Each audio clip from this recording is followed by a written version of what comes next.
Bonsoir, chers téléspectateurs de la télévision Africable, la chaîne du continent.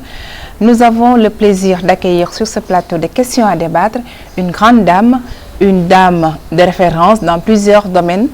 Je vous nomme Madame Ndioro Ndiaye. Bonsoir, Madame. Bonsoir, Madame Fadi. Merci d'avoir accepté notre invitation. Enchantée, merci infiniment. Madame Ndioro Ndiaye, vous avez été l'une des premières africaines à être reçue à l'agrégation de médecine dans le département de l'odontologie. Plusieurs fois ministre sous le magistère du président de la République Abdou Diouf, ancienne directrice générale adjointe de l'Organisation internationale pour les migrations. Aujourd'hui, vous dirigez l'Alliance pour la migration, le leadership et le développement. Est-ce que cette petite présentation reflète votre parcours? Oui, parfaitement. Vous savez, il y a peut-être quelques petites choses qu'on peut ajouter à cela. Je coordonne en même temps le réseau francophone pour l'égalité femmes-hommes, créé par l'OIF juste avant le départ du président Diouf de cette organisation-là.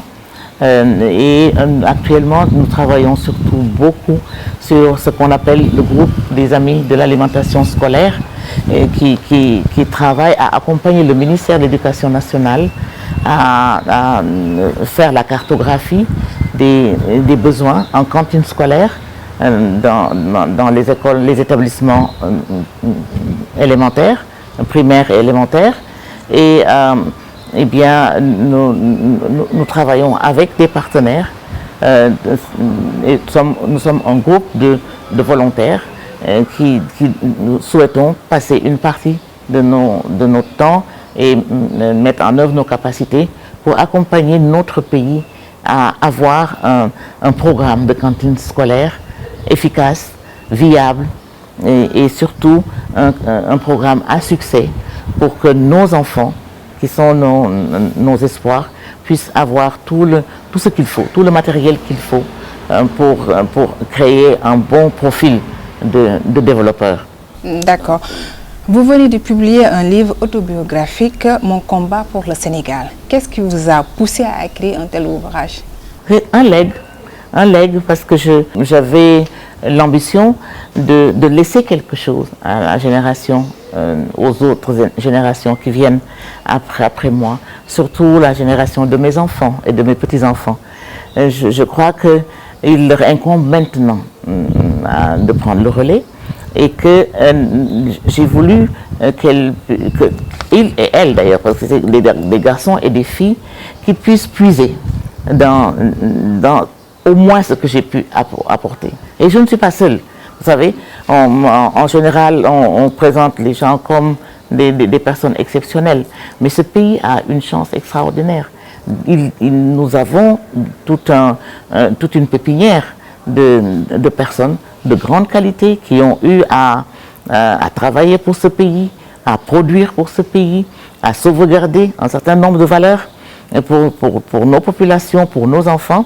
Et moi, je me suis dit, donc à mon âge, et ayant fait le parcours que j'ai fait, il serait bon que je partage peut-être ce que j'ai appris, ce que j'ai connu, ce que j'ai fait, mes difficultés, mes insuccès, mais également mes succès,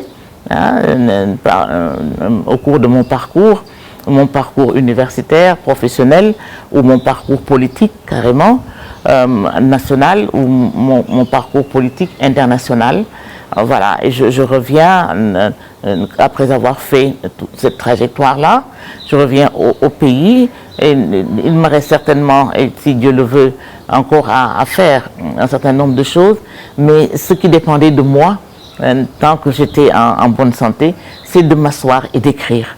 D'écrire ce que j'ai fait et de réfléchir surtout sur ce que ça a apporté au pays. Oui, ce sont les raisons essentielles qui m'ont poussé à écrire maintenant. D'accord. On ne peut pas parler de Madame Ndioro Ndiaye sans parler de la femme, des migrants. D'où vient cet engagement d'abord pour la femme? C'est de famille, je crois. C'est d'éducation, je crois.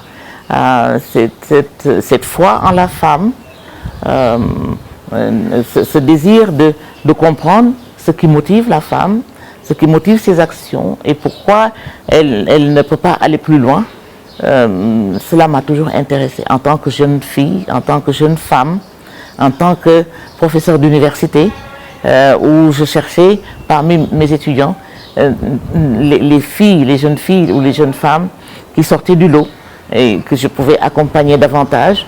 C'est la même attitude que j'ai maintenant vis-à-vis des jeunes filles et garçons et même des femmes que j'encadre pour, par exemple, se préparer aux élections, participer aux municipales qui viennent de se passer, aux départementales, mais participer aussi aux législatives.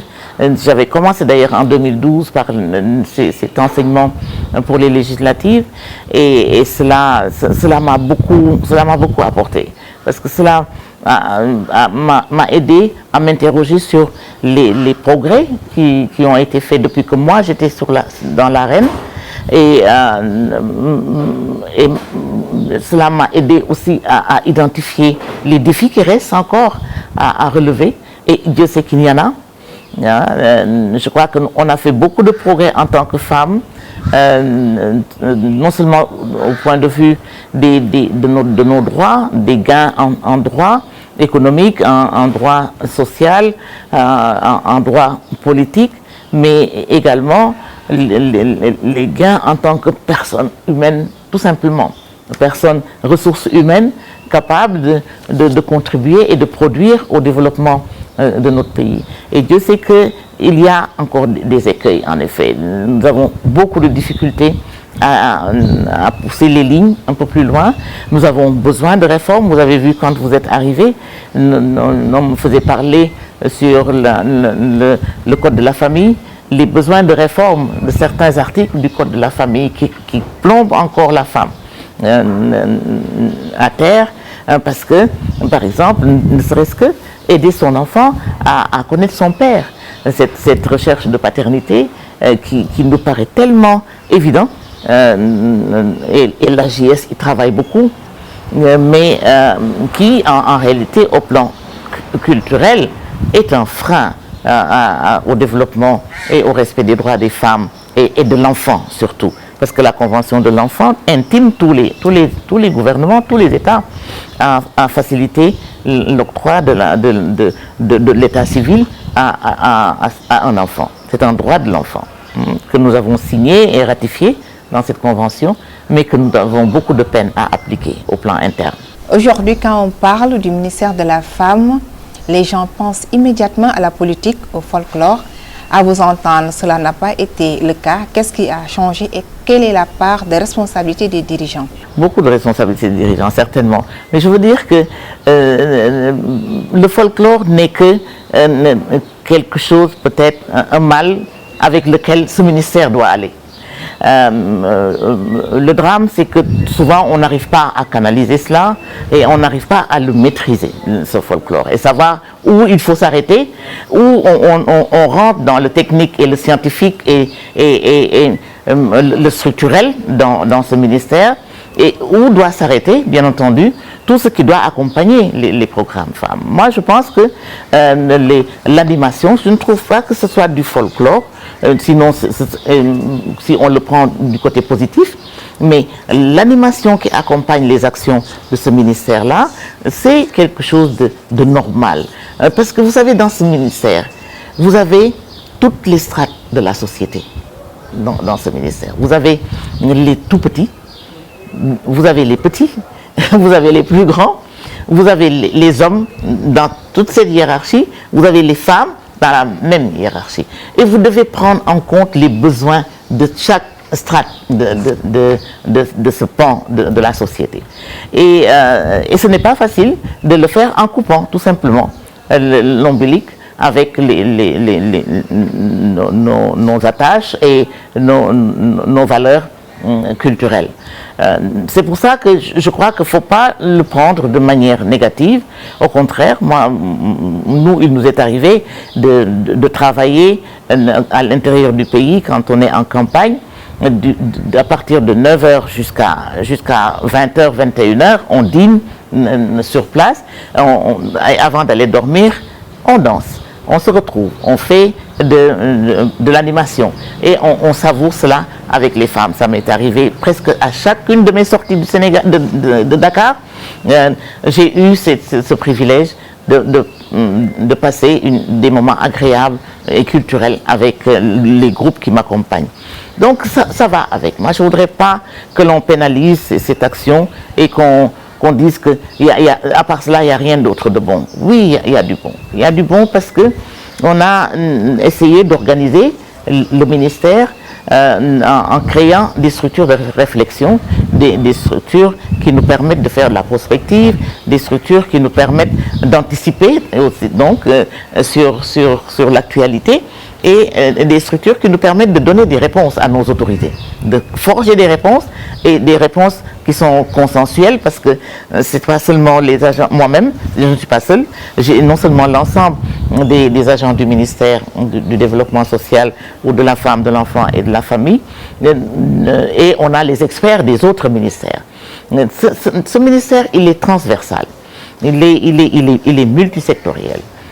Quand on touche à la femme et à la famille, on touche à toute la famille, tous les membres de la famille. Si bien que il y avait des structures donc, qui nous permettaient de réfléchir, d'animer une réflexion extrêmement féconde et d'attirer l'attention du ministre pour que le ministre se retourne vers ses autres collègues du gouvernement en disant attention, en termes de développement communautaire par exemple, voici ce qui est revenu du terrain. Voici les informations qu'on a par rapport à l'éducation, par rapport à la santé, par rapport à la culture, par rapport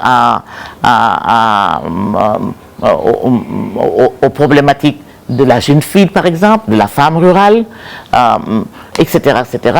Et ces structures donnaient de la bouteille au ministère de la femme, qui partageait cela, ces préoccupations avec ses autres membres du gouvernement de l'époque. Et je pense que c'est la même chose. Vous savez, ce qui a changé, c'est que la population a changé. Les besoins ne sont plus, même si la base est la même, c'est à un autre niveau. On ne travaille plus avec la même échelle.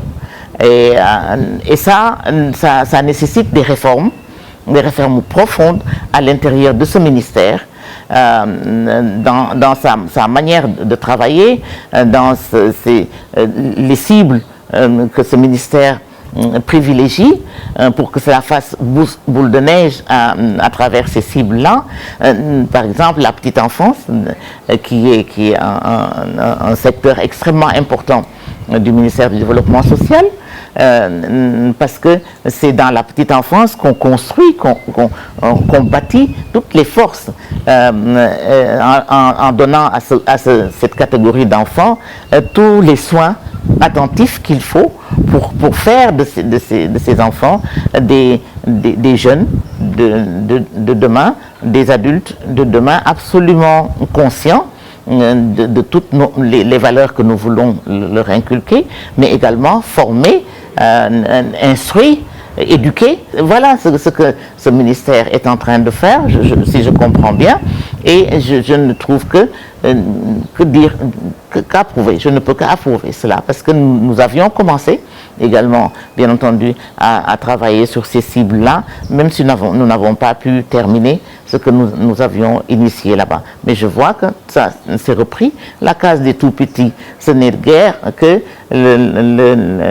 le résultat ou la suite de ce qu'on a appelé à l'époque des noyaux d'enfants, ou des cases foyers, où il y avait un enseignement multisectoriel pour les enfants, mais il y avait surtout la présence des parents qui pouvaient surveiller leurs enfants, les éduquer aux valeurs nationales, en leur faisant des contes, en traduisant des contes, en utilisant le matériel d'éducation de base que nous avions quand nous étions jeunes. On le modernisait, on le partageait avec nos enfants.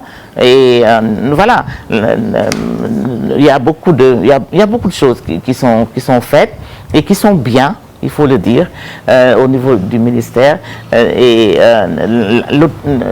Vous me parliez de la responsabilité des autorités. Quelle est leur part de responsabilité dans peut-être la baisse de performance ou la baisse d'expertise dans ce ministère-là. Écoutez, les autorités, ils ne peuvent que vous donner l'orientation. Les autorités vous donnent le là, comme on dit.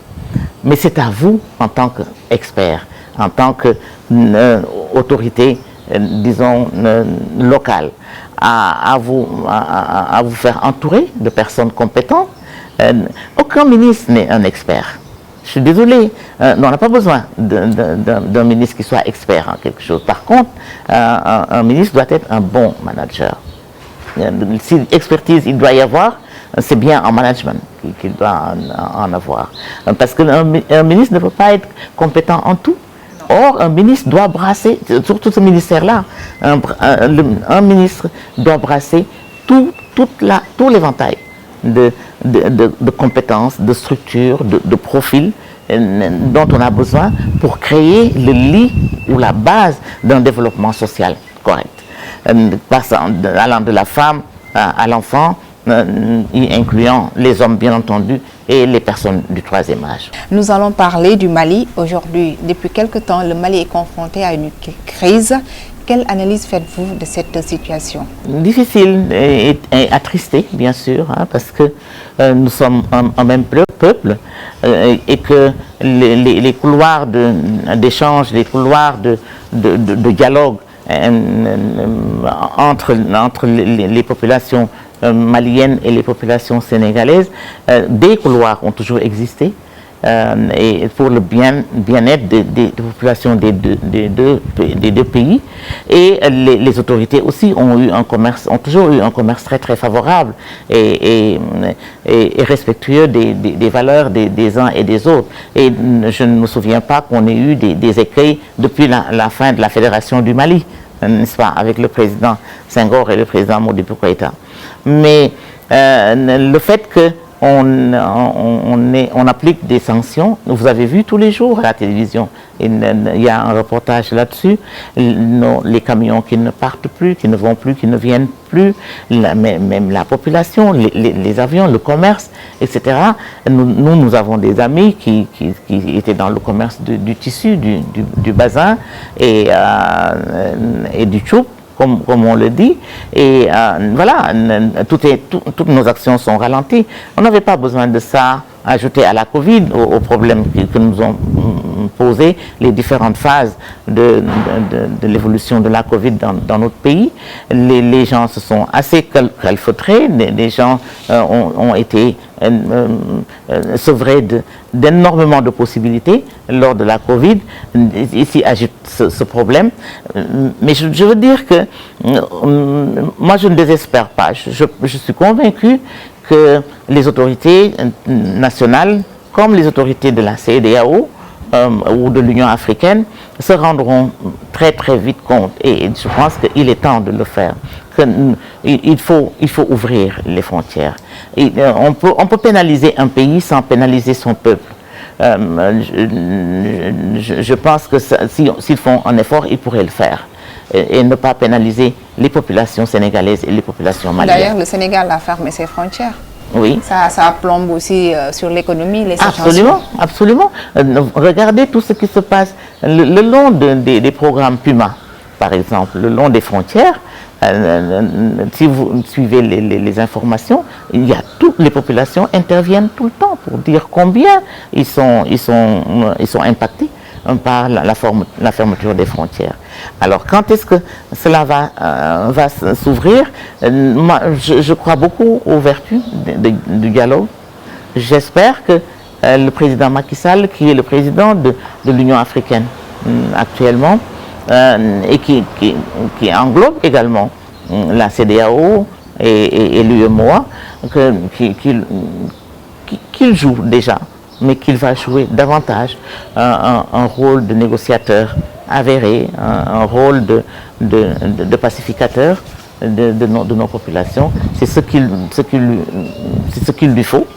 C'est ce qu'il lui faut, parce que s'il veut un bilan de son année, donc de la présidence de l'Union africaine, à succès, eh bien, il faut bien qu'il marque des progrès dans la pacification de nos relations entre le Mali et nous, entre la Guinée et nous, entre la Mauritanie, bien entendu, et les autres pays de la CEDEAO qui ont des problèmes. Bien entendu, il y a la Guinée-Bissau, mais il y a aussi le Burkina Faso. Tout cela, c'est des tâches qui lui incombent et je suis convaincu qu'il y travaille.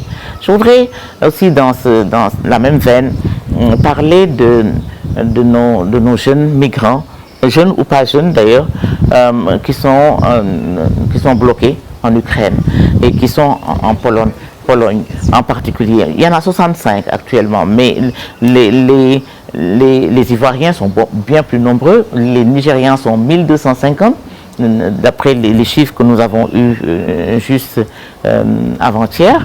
Et ma foi, il serait bon que la voix du président Macky Sall soit entendue, parce qu'il préside toute l'Union africaine et ses sentiments ou son opinion devraient être entendus non seulement par les autres Africains, mais il devrait promouvoir ou impulser une coordination beaucoup plus efficace entre l'Afrique et l'Europe, entre l'Afrique et pourquoi pas l'Ukraine, entre l'Afrique et la Russie. J'ai appris qu'il a parlé au téléphone hier avec le président Poutine, mais je suis convaincu, sage comme je le connais, je suis sûr qu'il trouvera un moyen. Les corridors déjà de sécurité sont ouverts, mais quand on regarde les images à la télévision, on a juste le cœur fendu de voir toutes ces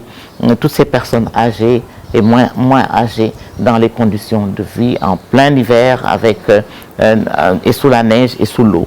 Et pour terminer sur ce chapitre-là, je voudrais dire que cette guerre, elle va aussi donner un autre visage de l'Afrique, va donner une importance singulière à l'Afrique, puisque vous savez que c'est soit par mégarde, soit ils n'ont fait par mégarde ou bien tout simplement parce que ce sont des maladroits, mais la question raciale est venue se présenter également dans le débat. Ces pays qui pourtant ont subi les pires atrocités pendant la Seconde Guerre mondiale, eh bien, ces gens-là sont en train de faire vivre à d'autres peuplades, à d'autres populations, la même chose qu'ils ont vécu eux-mêmes. Et je pense que ça donne à réfléchir. La question des droits humains des populations devrait être au centre du débat, que les forces vont être évaluées. Ce n'est plus la guerre froide entre l'Ouest et l'Est, mais c'est un autre type de géopolitique qui s'installe et l'Afrique a sa part à jouer. D'accord. Merci Madame Ndior Ndiaye. Merci de nous recevoir chez vous. Merci beaucoup Madame Fati. Merci à vous tous qui nous regardez. Chers téléspectateurs, merci d'avoir suivi votre émission Ces questions à débattre. Je vous donne rendez-vous le mois prochain avec une autre personnalité. Merci et bonsoir.